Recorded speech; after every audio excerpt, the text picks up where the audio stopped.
You think you're at a B2 upper intermediate level of English, but if I tested your grammar right now, would you pass? Most learners wouldn't. And in this video, I'm going to show you the essential B2 grammar so you can see exactly what you already know and what you still need to learn. Are you ready? So here's how this video is going to work. I'm going to go through 16 essential grammar areas for B2, and for each one I will give you a quick explanation and a clear example. So just keep track of how many you feel confident about, and by the end of the lesson you'll have a pretty good idea of where you are. Okay, before we start, this lesson comes with a free PDF. That PDF has in-depth explanations and extra examples for every single grammar point in this video, so you can study each one properly after you've watched the video. So you can click up there or scan the code to download that. I've also put a link in the description. Enter your details and I will send it to you via email as a free gift. Okay, let's go. Number one, tenses. At B2, it's not enough to know how to form a tense. You need to choose the right one, and you need to understand the difference between tenses that look similar. Here's a classic example. I lived in London for 5 years. I have lived in London for 5 years. Both are grammatically correct, but they mean different things. And at the B2 level, you need to know exactly why, and you need to be able to use all 12 tenses confidently. I'm talking about the present simple, present continuous, present perfect continuous, past simple, blah-de-blah-de-blah. All of them, okay? All the past, all the present, and all the future forms of English. Okay, and also the conditionals. Okay, B2 learners need to know all 5 types of conditionals. Yes, 5 types. Okay, you've got the 0, first, second, and third, and also mixed conditionals. Here's an example of the third conditional. If I had studied harder, I would have passed the exam. Okay, this is like the most advanced conditional, talking about a hypothetical thing in the past and its result. Like if I had studied harder, I didn't study hard. And the result is I would have passed, I didn't pass. All right? But mixed conditionals can mix various time periods. For example, if I had studied harder, that's like the beginning of a third conditional, I would be in a better job now. That's a result now, not a result in the past. Okay, and knowing how to combine conditionals is also a clear B2 skill that you need. Okay, and you really should be using the second conditional without any problems and with complete confidence at this B2 level. For example, if I were you, I would apologize. Okay, so we've got the tenses, the conditionals, now modal verbs. Okay, at the B2 level, you need to be able to use modal verbs, and that includes past modal verbs, to express things like possibility, deduction. For example, he must be at home. Okay, here we're talking about present deduction. Okay, what we think surely is true. This one as well, she should have called. Here we're talking about criticism in the past. I could have helped. Here we're talking about a missed possibility in the past. They might have forgotten.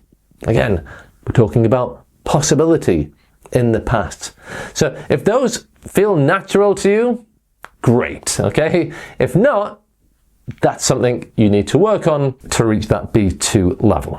Now, just a quick reminder, the PDF goes into much more detail on all 16 points that I'm talking about in this lesson, so be sure to download that either up there or there or the link in the description. All right, let's have a look then at the fourth one, which is the passive voice.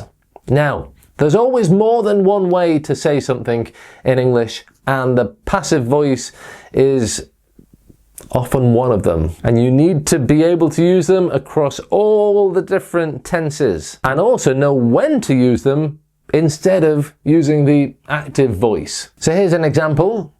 It is said that English is one of the hardest languages to learn.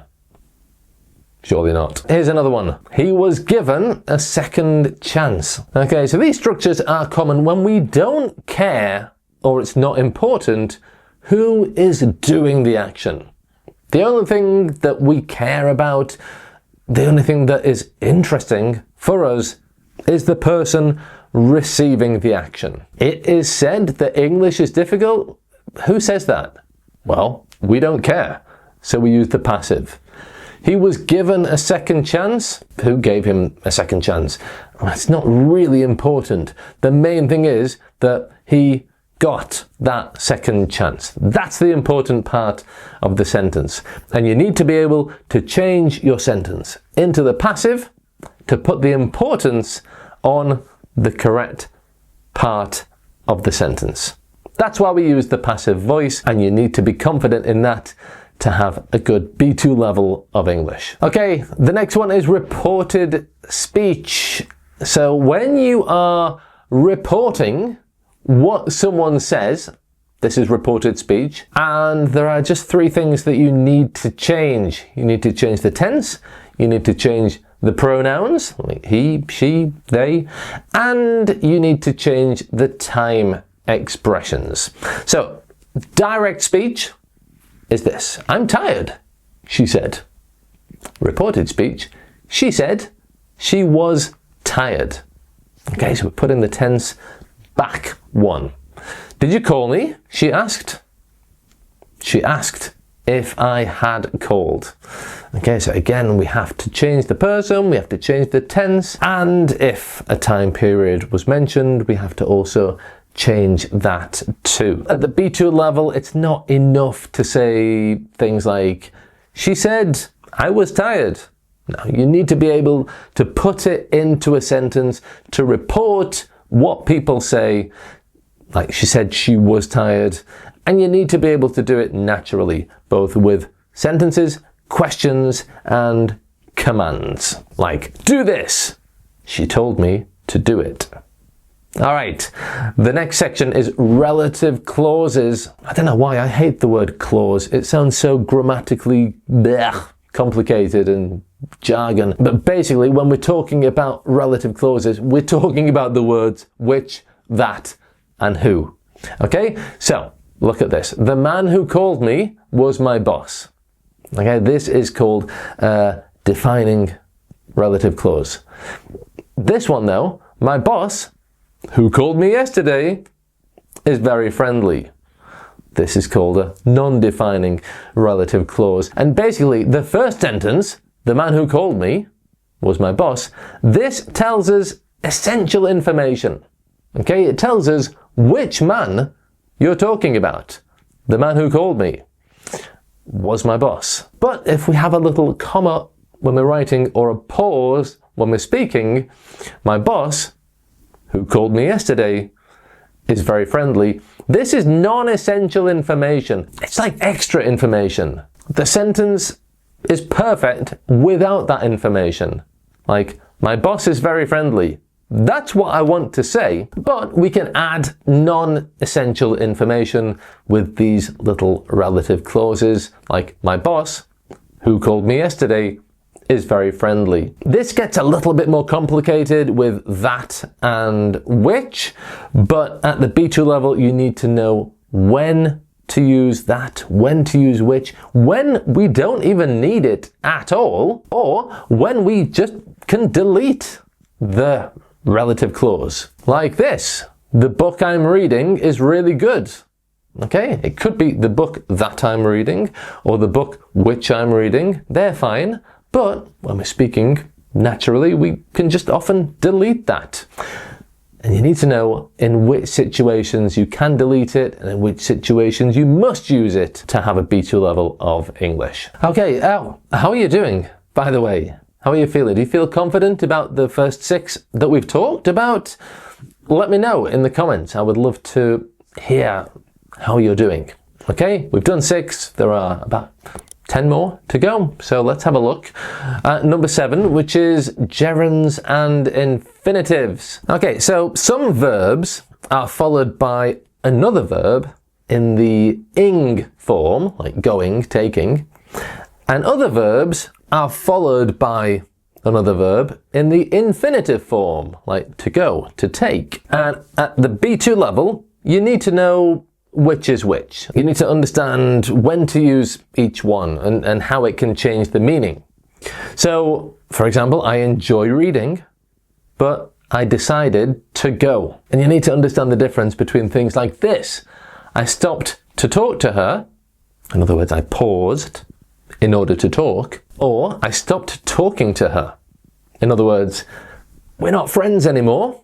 Okay, since that happened, we are not friends anymore. Now, we never talk. Okay, that last pair has a big difference in meaning, and that's the kind of detail that really makes the difference between an intermediate and a strong B2 level student. All right, the next one is articles. One of the trickiest areas in English for some people. It certainly causes many problems at the upper intermediate level and even the advanced level. The key at B2 is understanding the difference between general and specific, and knowing how to handle certain nouns like geographical names or unique things. Okay, there are many rules to this part of grammar, but the essential thing to know is that for general things, we use a, like I need a pen.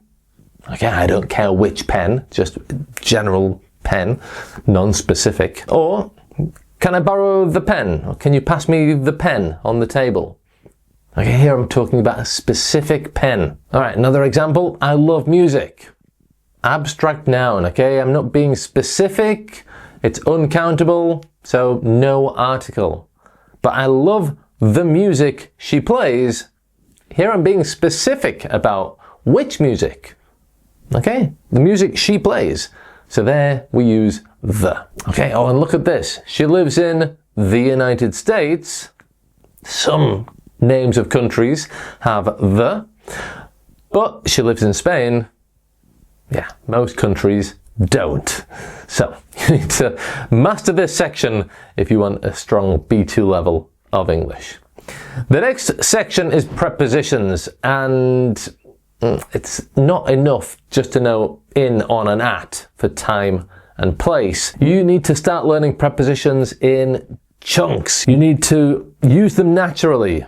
Use them together with other words naturally and correctly. You need to stop making very common mistakes like I'm interested of or it depends of. No, interested in, it depends on, I arrived at, she's responsible for something. Okay, so when you learn the verb, learn the preposition at the same time, learn them together as a fixed phrase.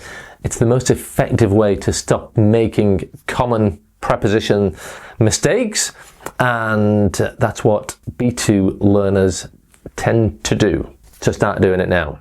All right, the next section is linking words. This is quite a big area at B2 level, especially for writing and speaking, because they show the relationship between your ideas, and it's what makes your English sound structured.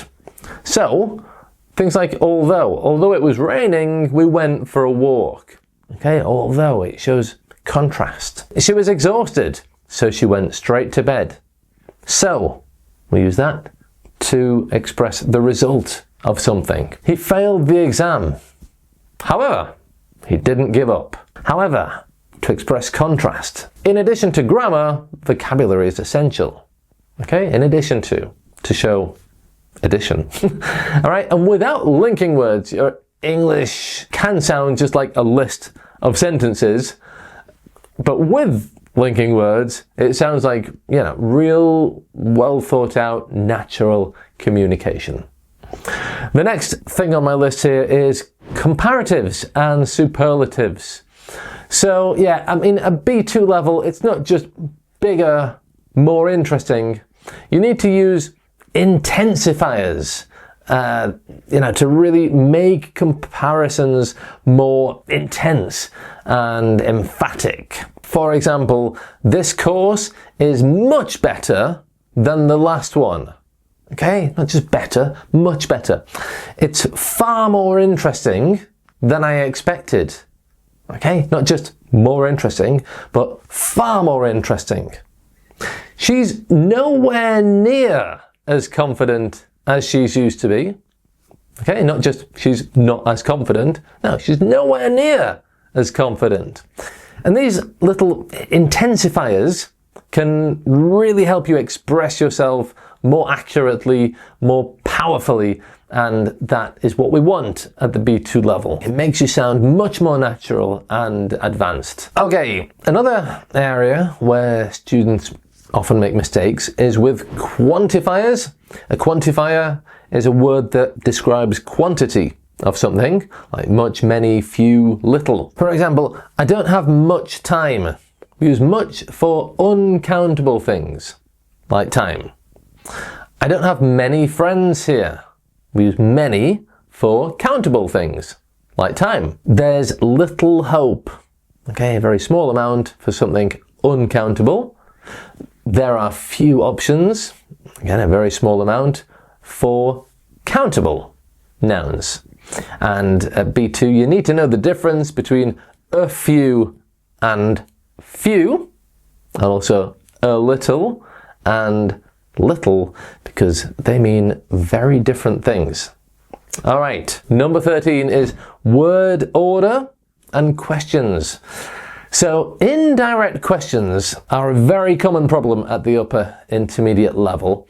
Here's the mistake most learners make. Do you know where is he? Yeah, the thing is, where is he is a correct question. But when you say, do you know, we have to change that part of the question. It's an indirect question because I'm not saying, where is he? That's not the question. The question is, do you know? And then we can't ask another question inside a question. So we have to say, do you know where he is? Okay, the word order, he is the same as it is in a normal sentence. He is at the park. He is in the shop. And a lot of learners make this mistake without even realizing. Okay, but you need to fix that if you want the B2 upper intermediate level of English. The next one is this, adjectives and adverbs. An adjective describes a noun. An adverb describes a verb. Adverb, okay?